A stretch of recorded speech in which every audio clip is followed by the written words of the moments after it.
जय हिंद। आइए देखते हैं प्लेटो का न्याय का सिद्धांत। प्लेटो ने अपनी रिपब्लिक में न्याय का विशद वर्णन किया है। रिपब्लिक का उद्देश्य ही न्यायपूर्ण राज्य की स्थापना करना है और रिपब्लिक का दूसरा शीर्षक ही न्याय से संबंधित है, कंसर्निंग जस्टिस।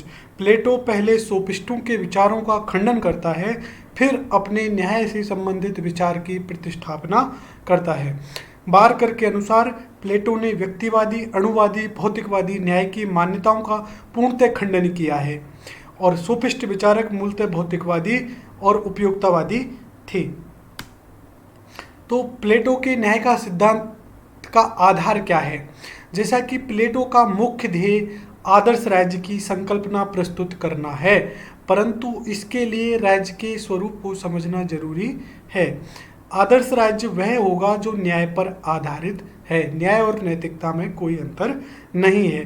प्लेटो का दार्शनिक चिंतन प्राचीन यूनानी दार्शनिकों की इस मान्यता से शुरू होता है कि राज्य जीवन की आवश्यकताओं की पूर्ति के लिए अस्तित्व में आता है और सद्जीवन की सिद्धि के लिए बना रहता है। अभी समस्या यह है कि राज्य को सद्जीवन का साधन कैसे बनाया जाए। यहीं से न्याय की शुरुआत होती है।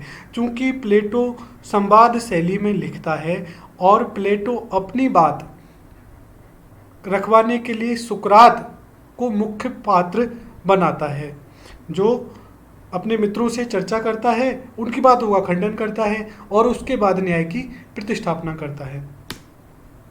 तो आइए शुरुआत करते हैं। प्रचलित सिद्धांत कौन से थे और उनका खंडन किस किस के माध्यम से उसने किया? तो प्लेटो ने अपने न्याय विषयक सिद्धांत का प्रतिपादन अपने गुरु सुकरात के मुख से कराया, यानी रिपब्लिक में उसने मुख्य पात्र, अपनी बातों का मुख्य पात्र सुकरात को बनाया है। तो सुकरात कतिपय विचारकों तथा राजपुरुषों से न्याय के विषय में वार्तालाप करता है, वाद विवाद संवाद करता है और अपने सिद्धांत का प्रतिपादन करने से पूर्व उनके सिद्धांतों को सुनता है और अपनी आदत के अनुसार उनको तर्क की कसौटी पर कसता है और उनको गलत सिद्ध कर देता है। प्लेटो के न्याय विषयक विचारों की समीक्षा करने से पूर्व अन्य समस्त व्यक्तियों की धारणाओं, जिसका कि सुकरात के द्वारा खंडन किया है, पर एक विहंगम दृष्टि डाल लेना आवश्यक प्रतीत होता है। प्लेटो ने रिपब्लिक के में न्याय के विषय में तीन अन्य परम सिद्धांत जैसे परंपरावादी, उग्रवादी और संविदावादी का उल्लेख किया है और इनका खंडन किया है और इनके तीन प्रवक्ता क्रम से हैं: परंपरावादी सिफालस, उग्रवादी थ्रेसिमेकस और संविदावादी गिलोकन है। तो इन सिद्धांतों का उसने खंडन किया है और उसके बाद उसने अपने सिद्धांत को रखा है। तो चूंकि ये खंडन करने के बाद अपने सिद्धांत को रखा है, तो आओ इन पर सरसरी नजर से हम देख लें कि परंपरावादी सिद्धांतवादी क्या कहता था, अग्रवादी क्या कहता था और समतावादी क्या कहता था। लेकिन परीक्षा के उपयोग की दृष्टि से ये उतना महत्वपूर्ण नहीं है जितना प्लेटो या सुकरात के या प्लेटो का न्याय सिद्धांत जो इनके बाद में वो देता है वो महत्वपूर्ण है। बाकी ये जानना जरूरी है कि न्याय की शुरुआत की चर्चा प्लेटो कैसे करता है और उनको कैसे खंडन करता है। तो आइए देखते हैं परंपरावादी सिद्धांत। न्याय के विषय में सबसे पहले सिफालस परंपरावादी सिद्धांत के प्रतिपादक हैं। अपने विचार अभिव्यक्त करता है। उसके विचार इस विषय में प्राचीन यूनान में प्रचलित विश्वास और मान्यताओं के ऊपर आधारित हैं। तो प्लेटो उसके विश्वास और मान्यताओं पर आधारित हैं और वो कहता है कि न्याय का अर्थ है सत्य बोलना और अपना ऋण चुका देना। प्लेटो के अनुसार सत्य का पूर्ण ज्ञान परंपराओं और प्रथाओं से नहीं होता, क्योंकि प्लेटो कहता है कि परंपराएं और प्रथाएं अज्ञान का परिणाम स्वरूप हैं और ज्ञान तो विचारों का होता है जो शाश्वत है। इसलिए परंपराएं और प्रथाओं से ज्ञान प्राप्त नहीं किया जा सकता और कहता है कि प्रत्येक परिस्थिति में सत्य बोलना भी न्यायपूर्ण नहीं होता। जिस प्रकार से मान लीजिए कोई वधिक अपनी गाय ढूंढ रहा है और उसको बता दिया जाए कि गाय इधर है, तो सत्य तो है कि वो बता देना, लेकिन उस परिस्थिति में सत्य बोलने का मतलब है कि उस गाय की हत्या हो जाएगी। तो हर परिस्थिति में ऐसी बहुत परिस्थिति हो सकती हैं जब सत्य बोलने को उचित नहीं ठहराया जा सकता, इसलिए प्लेटो इस बात का खंडन करता है। और कहते हैं भाई ऋण चुका देना, तो हर परिस्थिति में किसी का ऋण भी नहीं चुकाया जा सकता। कि मान लीजिए आपके पास किसी व्यक्ति का ऋण है और वो पागल हो गया, अब उसको ऋण चुकाने का क्या मतलब है, वो तो उसका दुरुपयोग करेगा। मान लीजिए आपके पास किसी की अमानत के रूप में रिवॉल्वर रखी है, अगर वो बहुत भीषण मानसिक उन्माद और तनाव में है और उस समय वो आपसे अपनी रिवॉल्वर वापस मांगता है, तो क्या उसका रिवॉल्वर दे देना उस समय न्यायपूर्ण होगा? नहीं होगा, क्योंकि वो उस समय नुकसान पहुंचा सकता है। तो प्लेटो ने इन मान्यताओं का भी खंडन किया। अब सिफालस का पुत्र पोलीमार्कस अपने पिता के द्वारा दी गई परिभाषा में थोड़ा सा संशोधन करता है और वह कहता है कि प्रत्येक व्यक्ति को वह वस्तु देना और उसके साथ वह व्यवहार करना जिसका वह पात्र है न्याय है। आगे वह कहता है कि न्याय एक कला है और कला चतुराई के साथ प्रयोग करने का नाम है। अतः एक न्यायशील व्यक्ति वह है जो अपने मित्रों के प्रति सद्भाव रखता है और शत्रुओं के प्रति प्रतिशोध व घृणा की भावना रखता है। अतः उसे सठे साठ्यम समाचरित के सिद्धांत का पालन करना चाहिए। सुकरात न्याय की इस धारणा का भी खंडन करता है, या प्लेटो सुकरात के माध्यम से न्याय की इस धारणा का भी खंडन करता है और वो कहता है कि दूसरों के प्रति द्वेष रखना और उनका उत्पीड़न करना भले ही प्रतिशोध के रूप में ही क्यों ना हो, न्याय का लक्षण कभी भी नहीं हो सकता।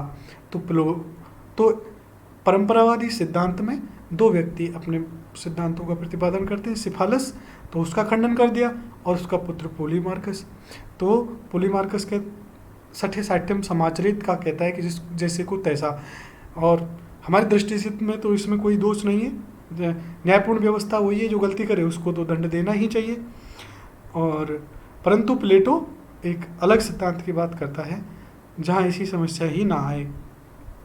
तो वो कहता है कि दूसरों के प्रति द्वेष रखना और उनका उत्पीड़न करना भले ही प्रतिषेध के रूप में हो क्यों ना हो, न्याय का लक्षण नहीं हो सकता।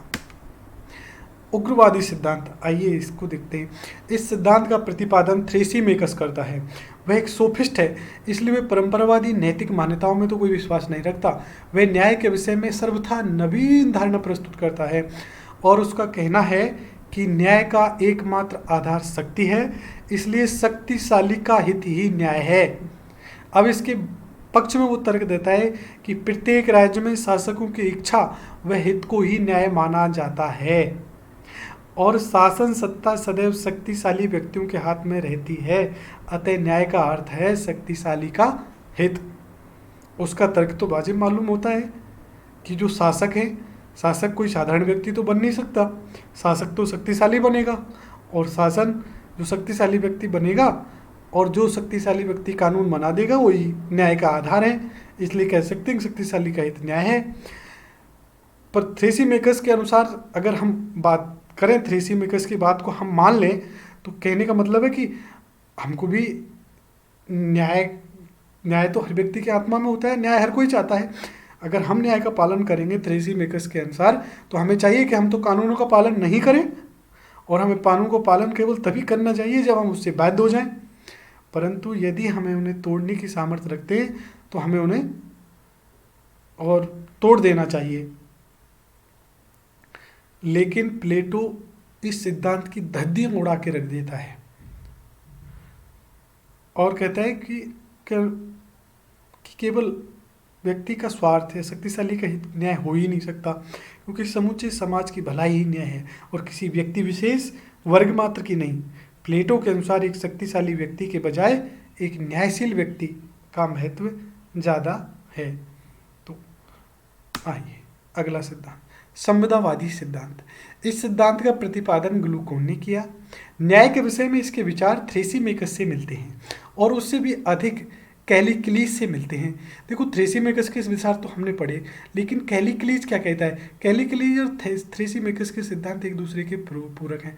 कैलिक्लीज कहता है कि व्यवस्था का नाम ही न्याय है, न्याय परंपरा प्रकृति के सिद्धांत के विरुद्ध है, ये कैलिक्लीज का मानता है। तो फिर प्रकृति का सिद्धांत क्या है? प्रकृति का सिद्धांत यह है कि अपने हित में जो भी अपने लिए उपयोगी है उसको ले लेना, चाहे उसके लिए अपने संयम को त्यागना पड़े, दूसरे का कितना भी शोषण करने पड़े, तो वो ही न्याय है। यानी कहता है कि ये जो न्याय का सिद्धांत है ये प्रकृति के सिद्धांत के विरुद्ध है, ये केवल व्यवस्था है, न्याय व्यवस्था का नाम है। तो ये ग्लूकोन का सिद्धांत थ्रेसिमेकस और उससे मिलता है कैलिक्लीस से। तो ये एक तरह से नैतिकता को तो पूरी तरह से अस्वीकार कर देते हैं।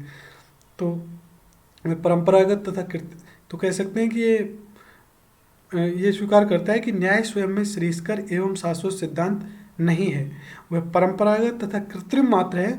उसकी स्थापना मनुष्यों ने अपनी आवश्यकताओं की पूर्ति के लिए की है, ये ग्लूकोन का मानना है। ठीक है, तो ग्लूकोन क्या कहता है, देखिए। तो ग्लूकोन कहता है कि न्याय का स्रोत भय है। कैसे? कि प्राकृतिक अवस्था में रहने वाले निर्बल व्यक्तियों ने, जिनका कि भारी बहुमत था, क्योंकि बहुमत हमेशा निर्बल व्यक्तियों का होता है। निर्बल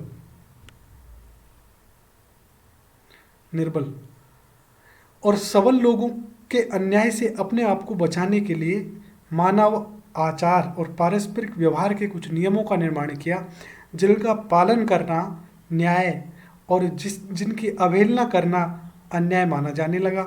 इस प्रकार समाज में न्याय की स्थापना निर्बलों के बीच एक संविदा या समझौते का परिणाम है। यानी ये कहता है कि ये भय का स्रोत है। न्याय कोई अपने आप में प्राकृतिक वस्तु नहीं है, कृत्रिम है। इसकी स्थापना मनुष्यों ने अपनी आवश्यकता की पूर्ति के लिए की है। ये भय का स्रोत है, क्योंकि जब प्राकृतिक अवस्था में निर्बल व्यक्ति रहते थे, क्योंकि निर्बल व्यक्तियों की संख्या हमेशा ज़्यादा होती है, तो उन्होंने आपस में समझौता किया और एक आचार संहिता और पारस्परिक व्यवहार के कुछ नियमों का निर्माण किया और उन्हीं को न्याय माना जाने लगा।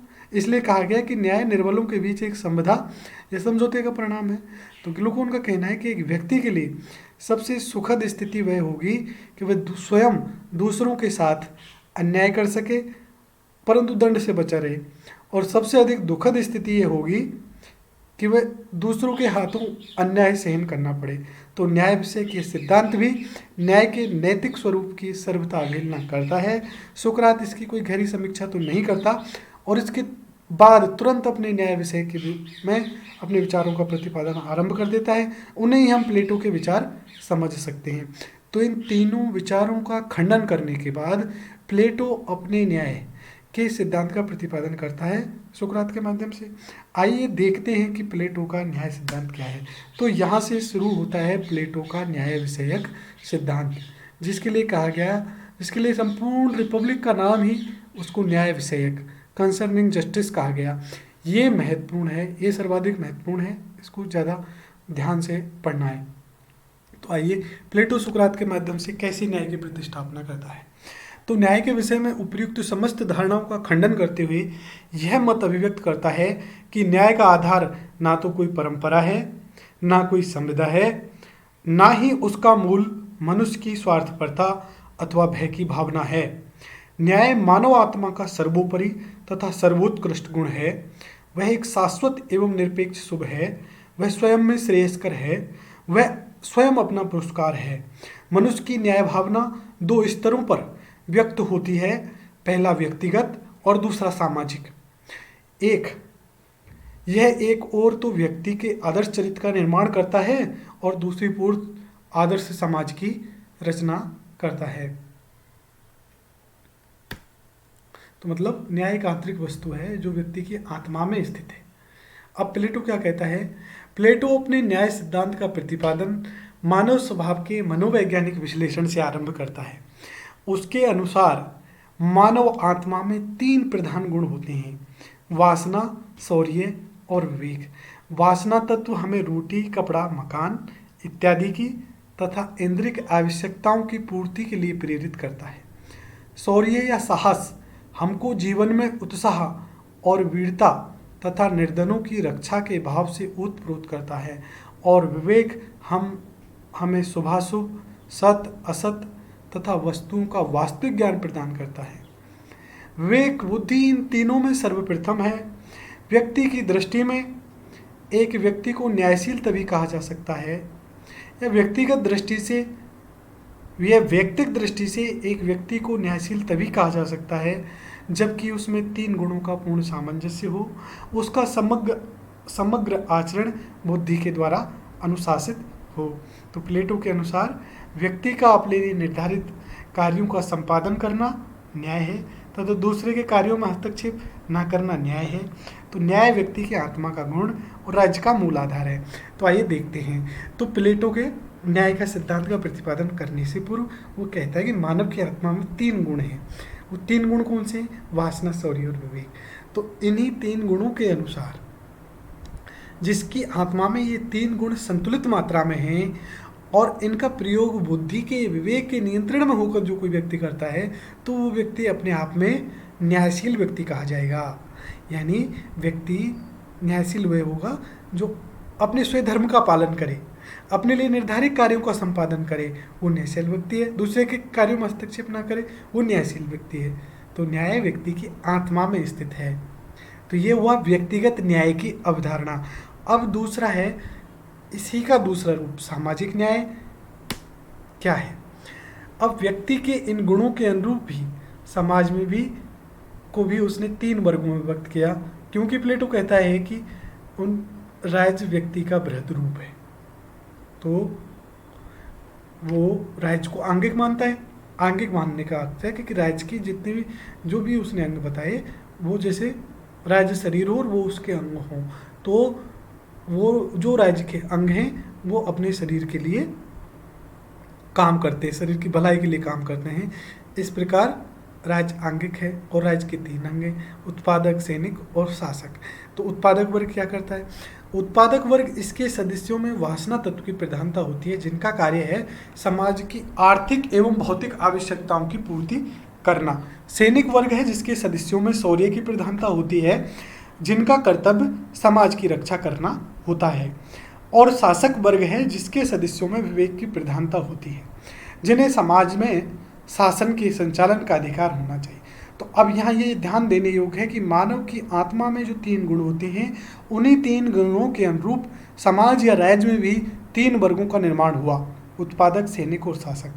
ठीक है।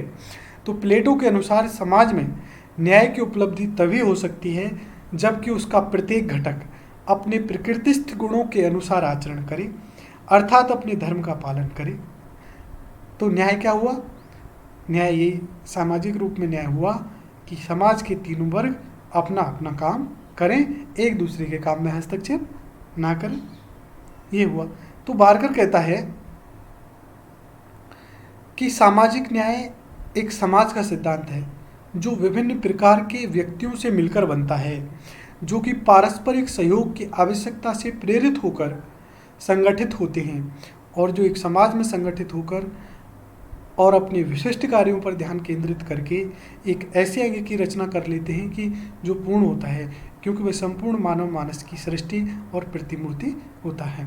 कहने का मतलब यह है कि जब राज्य व्यक्ति का बृहद रूप है और किससे मिलकर बना है? राज्य किससे मिलकर बना है? व्यक्तियों से मिलकर बना है। जब उस समाज के घटक जो व्यक्ति हैं, जब वो न्यायशील होंगे व्यक्तिगत रूप में, जब उनमें न्याय की प्रतिष्ठा होगी, जब वो अपने स्वधर्म का पालन करेंगे, तो वाकई में वो पूरा समाज न्यायपूर्ण समाज होगा। आइए देखते हैं न्याय की विशेषताएं क्या हैं। तो प्लेटो का न्याय मूलतः सामाजिक न्याय है। ये समाज का नियम है। इसके द्वारा समाज का प्रत्येक वर्ग एक दूसरे की आवश्यकताओं की पूर्ति करता है, क्योंकि राज्य प्राकृतिक है एवं आंगिक है। राज्य प्राकृतिक और आंगिक माना क्योंकि सभी अंग एक दूसरे के लिए काम करते हैं। तो प्लेटो के अनुसार न्याय के द्वारा समाज में साम्यावस्था और संतुलन कायम किया जाता है। प्लेटो ने न्याय को सामाजिक नैतिकता व व्यक्तिगत नैतिकता भी माना। उसके लिए न्याय और नैतिकता एक दूसरे के पूरक थे। नैतिकता से अलग न्याय नहीं हो सकता। प्लेटो के अनुसार यह विधि से ज़्यादा महत्वपूर्ण है तथा सामाजिक संबंधों का मूल आधार है तथा इसी के द्वारा समाज की भलाई एवं संपन्नता संभव है।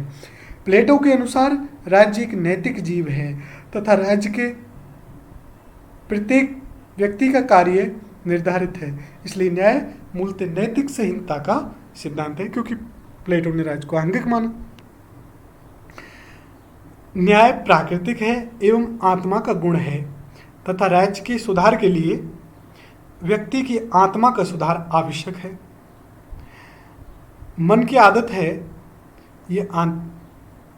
ये मन की आदत है, ये आंतरिक है, किंतु आंतरिक सुधारों के लिए बाह्य परिस्थितियों की भी आवश्यकता होती है, क्योंकि सत्संगति से गुण आते, संगति से गुण जाते हैं।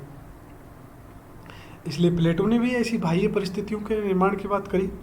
इसलिए प्लेटो ने न्याय की प्राप्ति के लिए शिक्षा और साम्यवाद के दो महत्वपूर्ण माध्यम माने। तो शिक्षा सकारात्मक है और साम्यवाद नकारात्मक साधन है, जिसका पूर्व में हम दोनों का अध्ययन कर चुके हैं। अब प्लेटो की भाई न्याय प्राप्ति के साधनों के बारे में थोड़ा सा देख लेते हैं। प्लेटो के अनुसार शिक्षा के माध्यम से न्याय प्राप्त होगा।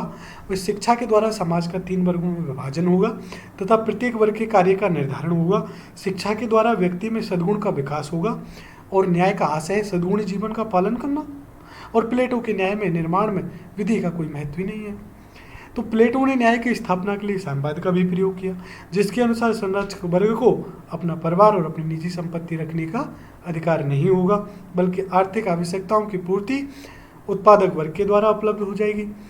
इसलिए प्लेटो के विचार में तीनों वर्गों के बीच आंगिक संबंध विद्यमान है। आइए आधुनिक न्याय और प्लेटो के न्याय में अंतर समझ लेते हैं। प्लेटो का न्याय कर्तव्य पर आधारित है। हर व्यक्ति अपना कर्तव्य करेगा तो वो न्यायपूर्ण होगा, वो समाज न्यायपूर्ण होगा। जबकि आधुनिक न्याय क्या बात करता है? स्वतंत्रता की और अधिकार की। हम न्यायपालिका में क्यों जाते हैं? स्वतंत्रता और अधिकार के लिए। हाँ, और प्लेटो का न्याय नैतिकता पर आधारित है, जबकि आधुनिक न्याय की संकल्पना में विधि और दंड से संबंधित है। प्लेटो ने शिक्षा के द्वारा न्यायपूर्ण समाज बनाने का प्रयत्न किया है, जबकि आधुनिक न्याय का आधार मूल विधि दंड है, विधि व दंड है। आधुनिक न्याय का मूल आधार विधि और दंड है, जबकि प्लेटो के न्याय का आधार शिक्षा है। प्लेटो ने न्याय की व्यवस्था में सामाजिक एकता पर बल दिया, जबकि आधुनिक न्याय की संकल्पना में व्यक्ति को महत्व दिया जाता है। प्लेटो का न्याय आध्यात्मिक व आत्मिक है, जबकि आधुनिक न्याय बाह्य व भौतिक है। अब इसकी कुछ आलोचना की जाती है। बारकर के अनुसार प्लेटो के न्याय सिद्धांत में सामंजस्य एवं संतुलन बनाने पर बल दिया गया है, परंतु विभिन्न वर्गों में संघर्ष का समाधान कैसे होगा इसका उल्लेख प्लेटो नहीं करता है। यदि प्रत्येक वर्ग अपने निर्धारित कार्यक्रम संपादन करेंगे और कोई भी किसी एक दूसरे के कार्य में हस्तक्षेप नहीं करेगा, परंतु दूसरी ओर प्लेटो ये भी कहता है कि दार्शनिक राजा अन्य वर्गों को नियंत्रित व निर्देशित करेगा, तो ये अपने आप में विरोधाभासी है। तो प्लेटो के शिष्य अरस्तु ने प्लेटो की एकता के विचार को अतिवादी विचार की संज्ञा दी, क्योंकि प्लेटो ने राज्य में एकता स्थापित करने के लिए परिवार व गांव को उपेक्षित कर दिया। अरस्तु का प्रसिद्ध कथन है कि मानवीय समाज में साझेदारी कठिन होती है, परंतु जब संपत्ति की साझेदारी का मामला हो तो ये सबसे कठिन होता है, एवं न्यायपूर्ण समाज में संपत्ति के और पत्नियों के साम्यवाद का तार्किक एवं व्यवहारिक नहीं कहा जा सकता। तो ये बात है। तो और भाई जो प्लेटो जिस न्यायपूर्ण समाज की बात करता है उसमें संपत्ति के साम्यवाद की बात करता है, और संपत्ति की साझेदारी बहुत कठिन मामला है, इसलिए संभव नहीं है। पत्नियों का साम्यवाद तो व्यवहारिक है ही नहीं, इसलिए इसकी आलोचना की जाती है, क्योंकि परिवार से ही तो राज्य बनता है, परिवार से समाज बनता है, समाज से राज्य बनता है, इसलिए परिवार तो जरूरी है। प्लेटो न्यायपूर्ण समाज में व्यक्ति के अधिकार व क्षमता को पूर्णतः उपेक्षित कर दिया है और राजा की इच्छा पर व्यक्ति को पूर्णतः छोड़ दिया है, इसलिए कार्ल पॉपर ने प्लेटो को मुक्त समाज का शत्रु कहा है। तो ये थी प्लेटो की आलोचनाएं। तो ये था प्लेटो का न्याय सिद्धांत। प्लेटो का न्याय सिद्धांत प्लेटो के संपूर्ण इसमें अध्ययन में सबसे महत्वपूर्ण है। तो प्लेटो को न्याय का सिद्धांत आप अच्छे ढंग से देखना। धन्यवाद। जय हिंद। द्वितीय वर्ष के लिए फीस जमा कराने की अंतिम तिथि बढ़ गई है, जो 20 अगस्त से 31 अगस्त तक कर दी गई है।